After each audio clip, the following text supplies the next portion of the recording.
So quite a bit of media coverage in the last week around the long-term plan. Obviously, you've been fielding those interviews and that quite a bit of heat. How's that been? Yeah, it's been all right. Look, I think that's my job. People are upset, I guess, with the big number. But the big number isn't the end of the story. The big number is probably the start of the story and almost the hook to get people engaged. And so what we're trying to do is get people to look at the document and look at what we're trying to say in the document and then engage with us, make a submission on that. The process that we're in is a local government, local government act process, so it's a bit clunky. Documents are a bit big, but it's a requirement. It's the thing that we have to do. Yeah, I actually had an email from a constituent about it today, and this was my response to him. I said it's a document out for consultation, so obviously make a submission. We're not there yet. As a percentage increase, it's a lot, but in a total dollar sense, our rates are still a lot less than territorial rates, and we perform a lot of significant regional functions. Yeah. We're a 30-year-old organisation who has been underfunded since the amalgamation of the catchment boards in '89, and we're beginning to mature into the regulatory function that we need to on behalf of our region. Yeah. And finally, around the unfunded mandate of the last 6 years. What are your responses to those? That's very accurate, Joe. It's very accurate. I mean, one of the things that we do is we provide a wide range of activity in support of natural resources in Canterbury, land, air and water principally, but also water safety, harbour master functions, all those sorts of things. The unfunded stuff since '89 is true. We're struggling to actually keep up and do the work that we need to do in rivers, and so we've gone to central government to try and get that sorted out. But the other point that you made is the regional rate isn't as significant as other TA rates. So our 24% might be $3 a week for some people, it might be $10 a week for some people, but in some instances actually it's even negative. So people just need to pay attention to their own place in Canterbury. A lot of the rates are targeted, like public transport and the river rating stuff. So have a look at the document and just see where you fit. Yeah, and it's almost as if people knew more about us, they might understand more our thinking. But they just see a number, they just see this entity that they don't really own or they don't feel like they're a part of. Yeah, well they do, and we're dominated by the fact that all the emotional space is taken up by TAs. So that's about the services, libraries, subdivisions, rates, water supply, those types of things, and we're probably a bit boring, Joe, really. I think maybe, are we? Do you think? We're boring? I think we're getting more interesting, eh?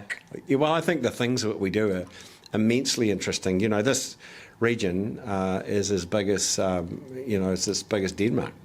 It's 45,000 square kilometres. And then if you clip the sea that we're responsible for, the coastal stuff, is another 11,000. So it's, we're getting up to 57,000 square kilometres of New Zealand that we actually have to have some say over.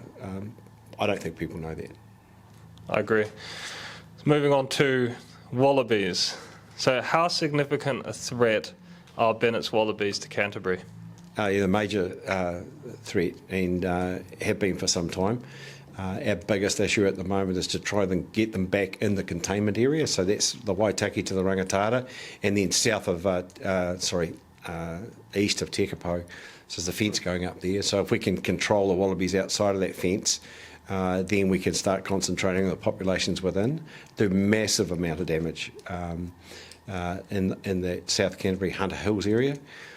The issue that we have with those is that there's a pyramid of control. So the best piece of control you get is using poison and baiting and poisoning, and that's the biggest knockdown you're going to get. Some people don't like that, but that's how you get on top of them. And then just following that up with,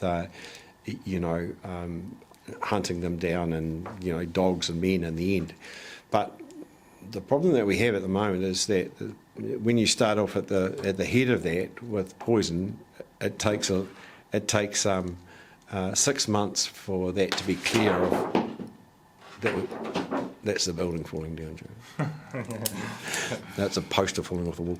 It takes 6 months. You have to be clear for 6 months before you can go back onto that property. So if it's 20% of a farm, you have to retire that for 6 months before you can go back there, and that sometimes doesn't work. Looking at ways to speed that up and rainfall and other things do affect that, but essentially, if you're using 1080, for example, you've got to stay away from that for a while. So livestock don't like the land that they're active in. Yeah, they do. But the problem is that there's an unintended consequence of some of the environmental change that we've had across Canterbury. So, you'll remember keeping stock out of waterways. So most waterways are now fenced, but that's State Highway 1 for a wallaby. Right. There's always vegetation and there's always feed in there for them. So they've got cover and they've got feed, and then the winter feed that farmers put in for their stock is like the supermarket for them. They just love all that stuff. Two things about that: it's pretty nutritious, and they've got great cover because some of that stuff can be up to 2 metres tall, and so those things have come along and they've intersected with this rise in populations. So you grew up in South Canterbury. Do you remember like what was your early experiences of wallabies? Oh, they weren't a massive issue when I was down there because we had pest control boards, and we had the Wallaby board down there that did good work, because that was men going around farmers, having personal relationships with farmers, getting on top of issues, bringing people into areas that were higher populations, and then when that disappeared, along with another lot of other functions in the early 90s, then that was an opportunity for them to expand. Okay. What was going back into your youth and that? What was Canterbury like for you growing up? Oh, Canterbury, not so much Canterbury wide, the Denmark Canterbury, but South Canterbury was pretty special.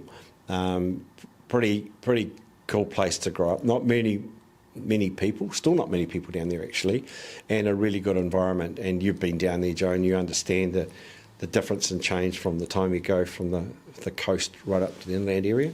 And I got to spend some time in the Mackenzie when I was younger, and I worked up there for a couple of years when I left school, and it is pretty special.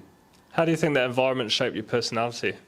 I don't know. That's a pretty good. Because I actually left when I was 23, I think, or 24. After I was at Lincoln for a year, and then went to the North Island. So I was in Hawke's Bay for 18 years. Come back here when I was sort of early 40s. Okay.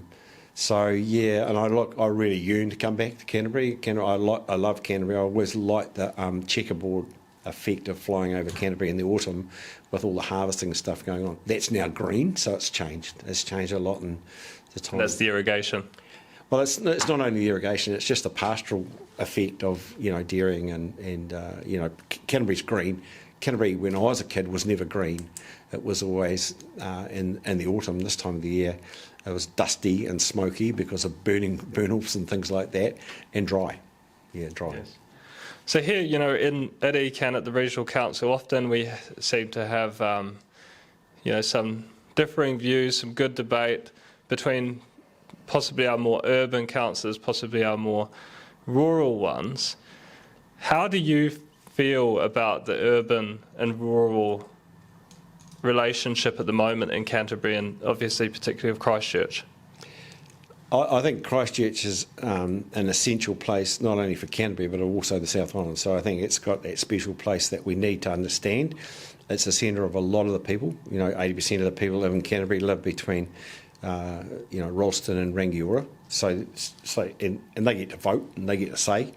How do they view rural Canterbury? Probably differently to the way it was viewed 20 years, 30 years ago, even 40 years ago.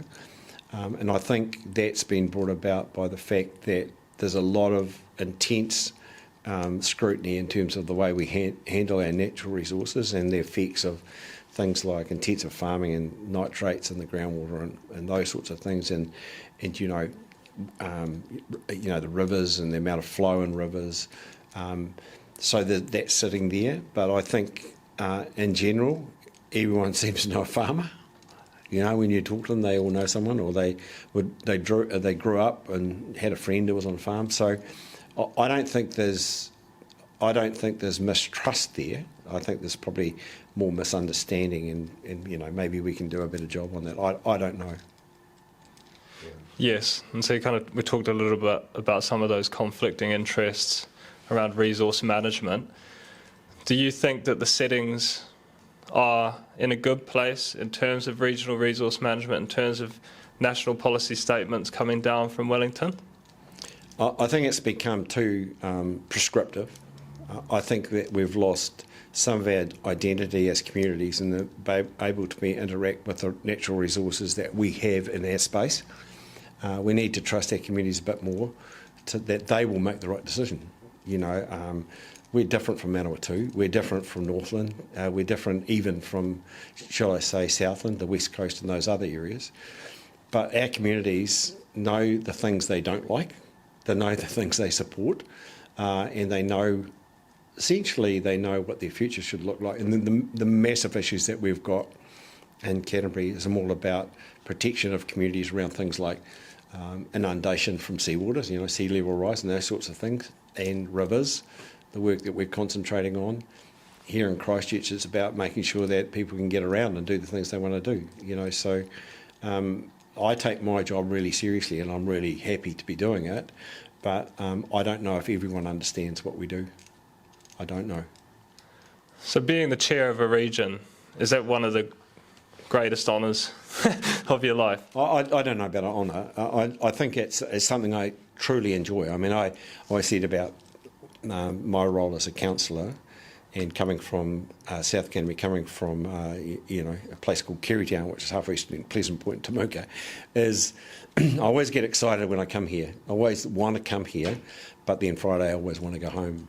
I mean, the people that work here are incredibly intelligent and mean well and want to get on and do good for the community. And there's not too many people you meet and do what I do that don't value what we do and don't value, you know, the protection of the environment. I think we're misread. I think people don't think we're doing our job, but we've probably got some of the strongest land and water plans in New Zealand. And we've got some of the strongest opportunity to actually do better, you know, do better. Awesome. All right, well, thank you very much, Peter. Really appreciate it. And any final words to the people of Canterbury? No, I encourage you to keep doing this with others because I think it's really valuable. We hope to be able to do something a bit more light-hearted than this internally. So, no, it's good work, Joe. Thanks. Thank you.